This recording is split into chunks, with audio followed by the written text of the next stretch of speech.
Lumalabas na may utang daw kayo ng 4 million pesos. Ito ba'y totoo? Hindi po, sir. Somewhere along the way, nakipag-negotiate sila sa OIC namin. Kaya ngayon, ang lumalabas sa aming company, wala silang bayad kasi binulsa ho ng OIC. Nagbayad daw sila sa cashier. Saan ba nanggaling tong sales invoice na to? Hindi ba sa inyo? Wala ba kayong official receipt din sa inyo? Wala po. Bakit wala kayo at sila hinahanapan mo? Hindi ba nanggagaling sa inyo to? Naman po kami nakatanggap ng bayad nila eh. Well, ma'am, na-release yung mga motor. Paano? Ninakaw to? Kung hindi po nila mailalabas yung CROR na yan, ayon po sa Artikulo 315 ng Kodigo Penal ng Pilipinas, pwede pong maging estapa at makulong sila ng hindi bababa ng 6 na taon. Sasagutin po lahat ng lawyer namin yan at marami po kaming ebidensya. So, in the meantime, ayaw yung issue ng ORCR. Yes, hindi namin... Bakit ayaw yung issue ng ORCR? So, maiipit ngayon ng customer ninyo? Ay, hindi po. Magsara na lang kaya kayo, ma'am. Total, ganun kabulok ang negosyo ninyo. Lumapit po kami kay Sir Ben Tulpo. Nagbabaka sakali po kaming matulungan sa problema namin sa pagbili po namin ng mga motor sa Minerva Trading po. Yung unang mga transaction namin, na ilalabas naman po ang mga documents. Etong nagdumaan ng June, April, nagkaroon po sila ng delay. So, ang pending na lang po namin is 23 units. Nagkaroon na po kami ng usapan at nalinaw na po sa amin na may nagkaroon sila ng internal problem sa mga record na sa amin at sa mga record ng ibang reseller. So, nangako naman po ang Minerva sa amin na maibibigay ang mga documents pero hindi po sabay-sabay. Pero po, ang naging problema po, kaya po kami nagdesisyon na lumapit dito kasi po nakakatanggap na po kami ng death threat sa mga customer na nakabili po sa amin. Sir Ben, sana po matulungan niyo po kami sa problema namin na to kasi nagnegosyo lang po kami para kumita ng kaunti. Pero ang nangyari po, lumalabas po sa napagbentahan namin is masamang tao po kami, na niloko po namin sila, which is hindi naman po nangyari yon. Nagtiwala lang din po kami kung saan po namin binili yung mga motor. Bigyan natin ng detalye itong sambong. Halos 1.8 million ang kanilang binayad para sa mga motor. Pinangakuan sila ng Trading Minerva House of Motorcycle Incorporated. After 2 weeks, may bibigay sa kanila ang mga ORCR at PNP clearance na mga motor na binili. Ang ilan sa mga nabili nilang motor na ibenta nila sa kanilang mga customer. Subalit ngayon, silang mag-asawang hinahabol ng kanilang mga customer na nakakatanggap daw sila ng death threat. Nasabi naman kanina, nang kausapin nila ang trading, itong Minerva Trading House of Motorcycle, lumalabas daw may utang na balanse pa silang 4 million pesos. May paano nangyari kaya ito? Siguro, hindi. Babalikan natin, no? Okay. Lumalabas na may utang daw kayo na 4 million pesos. Ito ba'y sa 4 million pesos na to totoo? Hindi po, sir. Bali po yung 4 million na po yan po yung time na nag-meeting po kami sa DTI po. Sa DTI? Opo. Nagkasundo naman kayo sa DTI? Opo, naging maayos na po yun, sir. So naging maayos sa DTI? Opo. Anong nagkasunduan nyo sa Department of Trade and Industry? Bali po sa DTI, sir, nagkaroon, yung time na yun, sir, hindi pa po ganon malinaw sa amin yung lahat. Kaya binigyan kami ng DTI ng file action. Certificate to file action. Harap ba kayo sa DTI? Opo, mediation po. Mediation. Ano nangyari sa mediation? Kaya nga mediation, ito'y parang pinag-aayos kayo para magagawa ng common grounds. Ano nangyari? Ayun po, sir. Pagdating po sa mediation, hindi po naging malinaw po yung araw na yon. Kasi po sinabi po sa DTI ng Minerva, sa record po nila, meron po kaming balance in 4 million po. Well, dito sa parting to, kung may balanse ka ng 4 million, totoo ba ang tanong natin dito? Hindi po. Kasi po, itong September po, lately. So, ibig mo sabihin, hindi tama yung records nila na wala kayong utang na 4 million? Yun, opo. Sila na din po nagsabi sa amin, sir, na may nagka-problema sila internal. Sila internal. Okay. Nasa linya ng telepono ng pinsan na may-ari sa admin office ng Minerva Trading Incorporated, si Cynthia Aragona. Ma'am Cynthia, salamat sa pagtanggap ng tawag mo. Nakalive po tayo. Maraming salamat din sa pag-invite niyo sa amin para to hear our side of the story. Yes, ma'am. It's always that way na we always have to hear the other side. Ma'am, okay, sir. Ano pong masasabi ninyo sa reklamo po rito ng mag-asawa, sila Jose at Hamila Yago? Ganito po yun, sir. It has been the practice of the company to issue sales invoice. Okay. No? And we have been practicing that. Issue sales invoice to show the details of the sale. Then, after that, before they get the motorcycle, kailangan nilang mag-issue, magbayad, and therefore reissue collection receipt. So, ang nangyari, alam mo ng mga resellers namin yan from the very start kasi they had previous purchases before. Somewhere along the way, nakipag-negotiate sila sa OIC namin na siguro sinabi sa kanila, eto mga murang motorcycle and then you can get it at almost half the price. Okay. So, nainganyo sila doon. Ngayon, nung nagbayad sila, Okay. binigay lang ho sa kanila acknowledgement receipt na a piece of paper. Kaya ngayon, ang lumalabas sa aming company, wala silang bayad kasi yung bayad nila, binulsa ho ng OIC. Okay. Ma'am, nangyari po ba sa loob ng tanggapan ng pagbayad Hindi ditong... po. Alam niyo ho ba, nakikipag-negotiate siya after office hours, no? Sino nakikipag-negotiate after office hours? OIC. Binayad niya ho yan kay Mr. Yago. Si Okay, Mr. so Yago. binayad po ito ng mag-asawa doon sa inyong dating OIC. Hindi po. Hindi ho sila bumili direkto sa Minerva. Bumili sila sa reseller. Itong reseller na to, bumibili sa Minerva. Kayo ba ay nagkaroon ng mediation sa DTI? Yes, we had. What happened doon sa... Wala po nangyari. Bakit walang nangyari, ma'am? Kasi hindi po sila umappear, yung mga reseller. Tapos sa LTO... Sino mga itong mag-asawa hindi nag-appear? Wala ho kaming direct negotiation sa kanila. Ang Okay, negotiation namin no. sa The question, reseller. ano pong nangyari sa loob ng Department of Trade and Industry yung sinasabing mediation? Wala po, hindi po sila nagpunta, hindi sila sumipot. So yung mga hindi reseller. sumipot itong mag-asawa? Yes. 3 times ho kami pinatawag. Okay. Nagpunta kami, hindi ho sila sumipot. Hindi rin ho sila sumipot sa LTO. Sa LTO. Oo, kaya po, yung sa DTI, sila, sabi sa you can no longer lodge a complaint here. Because of non-appearance 3 times. Yes. All right. Ako kami doon. Yes. Kayo po ma'am, nag-attend po kayo ng 3 times the hearings Yes, nag-attend po sa ako. DTI, pero sila hindi nag-attend sa DTI. Hindi po. Hindi po. Po, kasi po yung unang attend po namin sa unang mediation sa DTI po, andun po kami pero wala po sila. Opo. Yung Sila naman wala. Opo. yung Kailan? yung pangalawa po, kami naman po yung wala. Sila naman po yung nandun. Pagkatapos, Meron po kaming pag-uusap, Zoom meeting po. okay, sino nag-meeting kasama yung DTI? Yes. Mediation po, may Okay. mediation po. So, your first meeting was Zoom. Yes. Pero wala kayong date kung kailan nangyari to. Mga ano po, sir. Anong month nyo? Anong August. year? August. August ng kailan? 2023. O sige, nung Zoom meeting ng August, so sa Zoom meeting ng first meeting, nandoon kayo. Yes po. Sinong wala roon? Andun din po ang Minerva. Okay, nandoon yung Minerva. Yes so, po. nagka-meet kayo Yes ng po. Minerva. Yes Okay, po. nag-attend ng Minerva. So, Yes. nakita nyo sino doon? Si Ma'am Cynthia po, tsaka po Okay, si so in Ma'am other Terry. words, natutuo yung Zoom meeting sa DTI. Bakit Zoom lang ang meeting ninyo, hindi face-to-face? Bali po, nag-set po si DTI ng room para sa conference room. So, nag-set ang DTI doon sa Zoom meeting sa conference room Apo, for sir. face-to-face? Yes. Opo. Okay, so karoon ng set meeting. Nagsabi ba sila kung kailan yung second meeting? Opo, sir. Para sinabi? nag-email sila sa amin, nag-email sa Minerva. Alright. Nangyari ba yung meeting na sa conference na magkikita-kita kayo? Hindi po, sir. Ang nangyari, kami yung nandun. So, hindi umaten yung Minerva. So, no-show yung Minerva. Saan opisina to? Sa may Antipolo. Sa may DTI Antipolo, po. sa DTI. Nagkaroon ba ng third meeting? Opo. So, anong nangyari sa third meeting? Sa third meeting naman Nagpatawag ba sa ang DTI ulit? po, risked po. Nag-sked. So, Opo. nag-sked ang DTI. So, nung nag-sked ang DTI, saan? Sa opisina na mismo?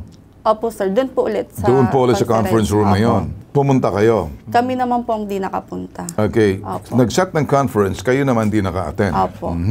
Lumalabas, pareho nag-attend kayo ng first Zoom meeting and then para ma-set ng conference meeting sa loob ng DTI, pareho kayo. Kayo nag-attend pero sila hindi nag-attend. Sila Minerva. Opo. Okay. Yung third meeting, nag-set ng conference tapos kayo hindi Ang hindi naka-attend naka-attend. pero sila nag-attend. Opo, sir. O di, ano nangyari after that? Nag-message po yung DTI sa amin na doon na po sila nagbigay ng file action. Anong file action? Ano daw po yun, sir? Parang certificate yun, sir, na kung... Kasi binigyan kami ng referral to LTO. ng DTI. O, teka muna. Ano bang narareklamo nyo? Unit o LTO? Ano bang hinahanap nyo rito? Gusto kong malinaw. Isang sasagot, ha? Isang Opo. sasagot. ORCR ng mga motorcycle. So, yun pala, pumunta ka ng DTI, hindi nyo narareklamo yung dealer dahil doon sa non-delivery of those motorcycle. Tama? Nasabi namin po dun, sir. So, ano sinabi ng DTI rito? Bali, sir, ang sabi po ng DTI is, ano daw po yan, sa LTO din po ang makakatulong sa amin. Hindi, teka muna. Tama ba yung mga units na binili ninyo? Opo, sir. Meron So, kompleto? Po. Opo, meron Alright. po. So, lumalabas, tama ang DTI kasi dapat sa LTO kayo. Opo. Sa LTO, dahil mga ORCR ang pinag-uusapan. Opo, opo. Okay, ORCR. So, tanong ko, ano ba nagka-problema sa ORCR? Kung kayo, bayad ba kayo? Opo, sir. Sigurado kayo? Opo, sir. May mga provisional receipt kayo or sales invoice lang? Meron po. Lahat Merong po. sales invoice, Sales provisional invoice. receipt. Sales invoice Alam mo bang po. ibig sabihin ng sales invoice as defined nitong si La Minerva, si Cynthia? Opo, sir. Anong nilalaman ng sales invoice? Andun po yung specific engine at frame ng Specific motorcycle. engine, lahat, specific detail, at Opo. specific unit, nagsasabi Opo. kung ilang cc yan, tama? Opo, Mhm. opo, sir. So, yung pera ng sales invoice na bigay nyo sa Minerva, sa representante nila, Sa manager po nila, sino sir. manager nila? Si Ma'am Clabil po. Si Man Claville. Saan kayo nag-abutan ng pera? Sa mismong kasa po, sir. Sa mismong casa? Opo, sir. Kailan nangyari yon? Ano, sir? Etong June yung pinakahuli po. June last, itong year na to? Opo. So, sa official receipt mo na binigay nyo or provisional receipt or whatever sales invoice na Opo. binigay nitong, ito yung nakikita na to. Yan lahat. Yan. Opo, Tama sir. na yan. So, lahat yan. Magkano lahat yan? Bali po, sir, nasa 1.4. Lahat yan. Pag Opo. sinumatotal natin yan. So, Opo. 1.4. Binayaran nyo yan. Opo, sir. Nabayad yan. Opo, sir. May resibo ka. Opo, sir. Oh, sa kanino mo binayad yan? Kay Ma'am Clabil po. Alright. Cynthia, nandiyan ka pa ba? Yes. Cynthia, Yes, sir. Okay. kung nakikinig ka sa sinasabi na anong sasagot Yes. mo ron? Totoo ba tong receipt? Pakita natin receipt. Minerva Trading, which is, it says the date and also collection receipt, and it tells the amount. Nandyan lang Yes. naman lahat yan. So, are these real? Are these true? Yung mga sales invoice na yan, they are true. Okay. So, totoo nagbayad sila rito ng 1.4 million peso. Binayaran nila yung previous orders, pero itong mga huli na hinihinga nila, hindi ito bayad. Okay, sandali ma'am. Let me just finish. There are this 800,000 and 262,000, total of 1.4 million. Tama? Yes. All right. Lahat po yan nabigyan na ng ORCR. Nabigyan ng ORCR to. Mhm. So ano tong narereklamo nila ma'am kung nabigyan ng ORCR? Yun po mga huli na kinuha nila, na binayad nila kay Clavel na wala pong resibo, wala pong collection receipt yan. I can show you. Alright. Bigay sila sa amin. So parang lumalabas ma'am, wala namang problema rito sa 1.4 million na binayad kasi Bigay nakuha po na yan. namin lahat yan. Okay na yan. Bigay na Mhm. po lahat. Ang nirereklamo po nila, yung mga binigay sa kanilang motorcycle ni Clavel na wala pong bayad. Wala po silang binayad. May binayad po sila kay Clavel, hindi ho naramit sa Minerva. Si Ang Clavel, a manager po ninyo. Yes. Okay, si Clavel wala na dyan sa inyo. Yes. My question is, why will you accept a piece of paper when you pay millions? Sandali, did I just hear you na 800,000, 1.4 million na bigay lahat? May mga resibo naman ako nakita? Yes. Oh, so- Hindi na po lahat ang PNP clearance na. Okay, sige. So ano tong pangalawa na sinasabi niyo? Ito Walang kung resibo? hinahabol nila, wala ho yung bayad. I see, okay. Sir. Itong pangalawang pala, itong sinasabi niyo kay Clavel, nagbayad kayo kay Clavel na walang resibo.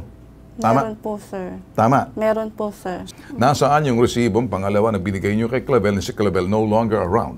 Is there really an official receipt? Yan ang gusto ko malaman. Opo, sir. Kung meron kayong official receipt kay Clavel na wala na dyan sa kanila, I want to see that. Opo, sir. So, official receipt yun. Opo, sir. Kano lahat ng sales invoice na to? Individual po yan, sir. Individual to, 75,000, 77, magkano, marami to. Opo. So, itong sinasabi mo, Yan po ang sales pending. invoice. Ma'am, may sales invoice po tayo rito na pinarmahan. Kaninong perma to? Sa ano po, cashier. Sinong cashier? Hindi ba si Clavel to? Cashier po. Cashier, si... So in other words, ito bang binaya yung sales invoice sa loob ng dealership? Yes po, sir. Wala kayo sa restaurant? Wala po. Wala kayo sa labas? Wala po. Lahat na transaksyon nangyari sa Sa loob loob, ng opo, dealership. opo. Okay, sige, ganito. Okay, sandali ha. Attorney Batas Mauricio, ay sigurado na napapakinggan nyo. Magandang umaga sa inyo, Attorney Batas Mauricio. Hawak natin ang mga sales invoice na lahat nagpapatunay na tinanggap. At ito ba'y sapat na ebidensya na mapapakita nangyaring transaksyon at hindi sila pwede maakusahan na sila ay nagsisinungaling? Sapat na po yan, Ginoong Ben Tulfo, sapagkat marami na po desisyon ng Korte Suprema nagsasabi na pagka ang mga tao nakipagtransaksyon sa isang kumpanya at doon mismo sa company premises naganap ang transaksyon, hindi po kasalanan ng mga tao kung sakali man magtiwala sila sa mga nag-i-issue ng sales invoices, ng mga dokumento kasi nasa loob po ng company premises. Kasi hindi po pwedeng tumayo ang mga tao dyan na hindi po taga-kumpanya kung hindi pinahinto sa kumpanya. So, sapat na po yan, Ginoong Ben Tulfo, para patunayan na may transaksyon. Ma'am, narinig yung isang abogado na itong mga official receipt, itong mga sales invoice, na ito'y nangyari sa loob ng transaksyon ng inyong opisina, Yes, pinarmahan din ng inyong mga nasa Yes, cashier to, ano? Tama? So, ma'am, paano kung papapakita po namin sa inyo lahat ito at pag napakita mo namin sa inyo lahat to, Apa. anong gagawin po ninyo dito? Ito'y tatanggapin niyo po kahit na po na wala na po yung inyong manager dahil kung ano mang kadahilanan, tinanggal nyo. Opo. So, what would you do? Would you Yes, honor sir. this? We will honor the sales invoice, pero ang company procedure namin is after the sales invoice, you have to pay, and when you pay, you have to Nagbayad ba kayo? collection receipt. Nagbayad daw sila, pinarmahan to.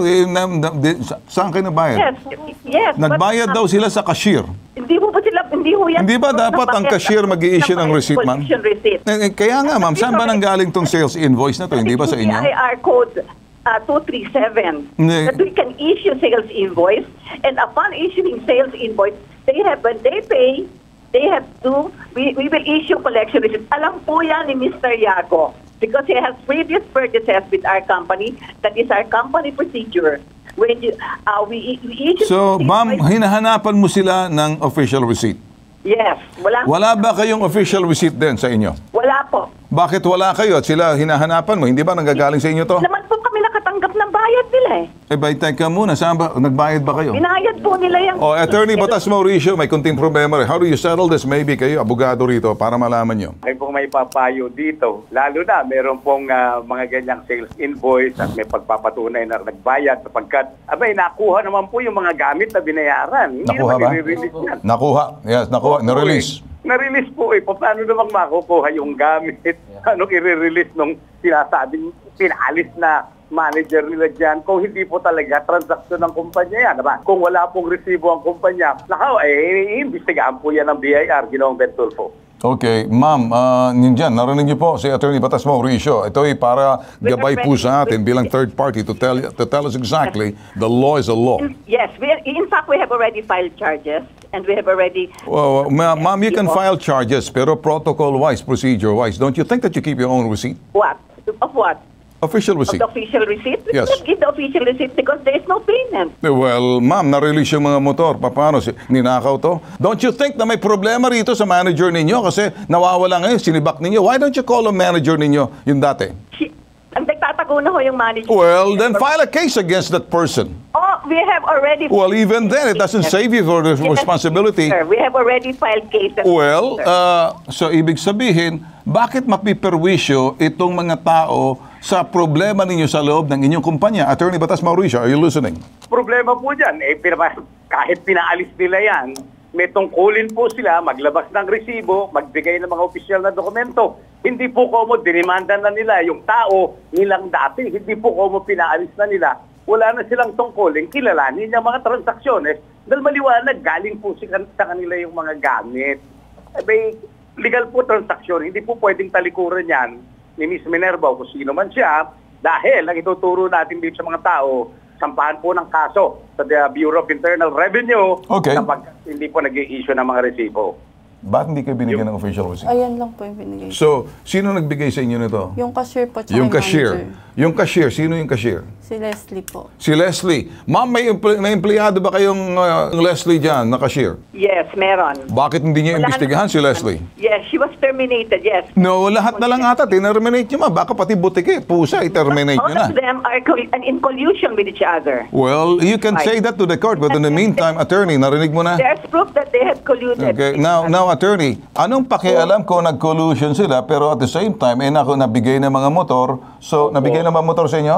Ang kailangan nyo, ORCR lang. Ayaw i-release yung ORCR. Attorney, ayaw nila i-release yung ORCR at sinasabi, hindi pala binibigay doon kasi sinasabi, nagkaroon ng sabwatan si Claville at saka itong si Leslie na pareho sinibak nila. Attorney, anong habol dito na wala namang pakialam kung nagsabwatan yung manager at saka yung kanyang cashier na ginagawang dahilan nitong Minerva Trading na parang lumalabas, hindi na bibigyan ng ORCR kasi nagsabwatan daw. Anong habol ngayon bilang isang kliyente na pati sila nadadamay, kulang lang sabihin, pati ito mga kliyente nila na matagal lang bumibili sa kanila, kulang na lang sabihin, kasabwat. Therefore, kung nagsabwatan, kasabwat din to sila. Hindi kaya, attorney? Yeah, tama po kayo, Ginoong Bentulfo. Ito po isang kaalaman ng Minerva, kaalaman ng ibang mga ganitong negosyante at kaalaman po ng publiko. Pagka po hindi nailabas yung CROR dyan, lalo na at mga nakabayad naman ng customer, yan po ay isang uri ng estafa. Ano Estafa? po yung uri ng estafa? Pagpapagkap na meron silang kapangyarihan, ilabas ang CROR ng isang bagay na binili sa kanila. Kung hindi po nila mailalabas yung CROR na yan, ayon po sa Artikulo 315 ng Kodigo Penal ng Pilipinas, pagpapanggap po yan na meron silang kapangyarihan pero wala naman pala, pwede pong maging estafa at makulong sila ng hindi bababa ng 6 na taon. Lahat po ng mga empleyadong binabanggit, pati na po ang executive officers, yung may-ari, lahat po yan may pananagutan sa kasong estafa. Ginong Benton. Alright, narinig niyo, ma'am. Dito, babalik tayo kay Cynthia. Narinig niyo, abogado rin sa salita, ma'am, ha? Sasagutin po lahat ng lawyer namin yan at marami po kaming ebidensya. So, in the meantime, ayaw yung issue ng ORCR. Yes, hindi namin... Bakit ayaw yung issue ng ORCR? No, there is no payment on our part. There is pero sinibak nyo yung dalawa. Kasi marami pa ho silang ibang anomalya aside from that. So, ibig mo sabihin, kung may anomalya, pananagutan ngayon nito, Yes. so maiipit ngayon ng customer ninyo. Ay, hindi po. Magsara na lang kaya kayo, ma'am, para wala na marami. Total, ganun kabulok ang negosyo ninyo. I think you need to close down. Sila ng kaso sa amin. No. I think you need to close down. I will help these people. You get closed down because what you're doing. What? Well, you know what? Abogado, attorney, pagsabihin mo nga itong nagmamagaling na itong si Aragona. There is no payment. Si Agatona, pagsabihin niyo. Sige. Aling Cynthia, medyo mabigat po yung binabanggit nyo yan. Wala naman po kinalaman yung mga bumili sa inyo. Bigyan nyo naman ng karangalan at pagkilala, yung kanilang pagtitiwala sa inyo. Nagtiwala sila. Sa inyo po nakipagtransaksyon. Nagbayad ng milyones. Tapos sasabihin nyo, wala kayong pakialam. Ibigay nyo yung CROR, Aling Cynthia. Habulin ninyo yung sinasabi nyo mga empleyado nyo na nagwalang hiya. Yun po ang payo dyan. Kahit po sinong abogado ninyo, yun po ituturo. Kasi masisira po yung negosyo nyo. Tama po yung panukala, magsarado na kayo. Kasi pinahihirapan nyo yung customer. Aling Cynthia. Wala naman siguro abogadong magpapayo ng mali, attorney, dahil kabisado na, hindi ba? Mapapahiya pati sa hukuman. Aling Cynthia, sa katigasan ng ulo mo, good luck na lang. Matigas ang ulo mo, palalambutin ko yan. Good luck. Adios. Thank you so much. Okay. Alright, nakita mo. Susubukan namin ang tigas nito. At kayo pong nanonood na mga nanonood sa amin. Kapag kayo'y establishmento ng pangnegosyo, may pananagutan kayo lalo na kapag nagbayad na sa inyo sa loob ng inyong establishmento. Etong sa parting to, kung sakaling ayaw ibigay, dadalhin natin sa DTI, papasukin natin Department of Justice, ang DTI at Department of Justice, pwede magsama yan kasi ang negosyo, ipinagkaloob sa inyo, hindi karapatan. Meron kayong pribilehiyong dapat sundin at yan ay binigay sa inyo sa pamamagitan ng Business Permit and Licensing Office ng Antipolo. Well, kung ganyan ang sistema ninyo, gagamitin yung hukuman sa inyong kalokohan, mapapahiya kayo, mabibitag at mabibitag kayo. Take the challenge. We will come right in, ipakita sa inyo, magsara na kayo, unahan nyo kami. Kung di naman kaya, magkaso kayo, titingnan namin. Kasi papasok na rito ang DTI, DILG, tsaka DOJ. Cynthia Aragona, kung nakikinig ka pa, makinig ka. Early Lito, Bernardo Jr., OIC Public Information Officer ng Antipolo. Kayo bilang OIC Public Information Officer, ano nakikita niyo dito? We immediately forwarded po yung concern sa ating pong Business Permit and Licensing Office para mapatignan po ito, no? Upon checking naman, sir, yun nga, siyempre, legit naman po itong... Wala namang problema po sir sa legitimacy ng kanilang business permit.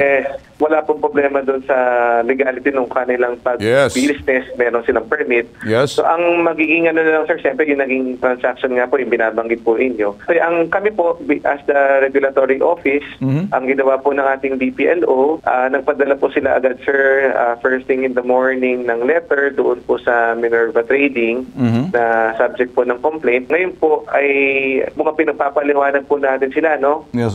Kung ano po ba yung nangyari dito. In reply po doon sa aming pong letter doon po sa Minerva Trading, nag-commit naman po sila, sir, na makikipagtulungan po. Ayun. Activate na po nila, sir, sa main office po nila. Sige. Yung concern. Okay. So kami naman, sir, nagbigay naman din po ng instruction si Mayor to monitor po itong Sige. compliance nila. Sir. At ito, sir, papalapit na po yung renewal ng business permit. Ayun. Sa ngayon po sila po ay matatag, kumbaga, ang term po ng aming DPLO. So kung sila po ay hindi po tutupad doon sa kanilang pag-uusapan ng complainant at yung main office po, sila po ay hindi po makakapag-renew. Okay na yan. Thank you, sir. Kasi kung hindi, ipasara natin yan. Walang problema. Matigas ang ulo eh. O kaya ikaw, Argona, ako'y nananawagan sa'yo, sumuko ka na. Ayusin mo na lang dahil business yan. Walang personalan, public service, negosyo yan, negosyo ninyo, kami nagbibigay linaw. Eto, nag-iisang pambansang sumbungan. Tulong, serbisyo, may tatak, bitag. Ako si Ben Tulfo. Ito po ang tatak ng hashtag Ibabitag Mo.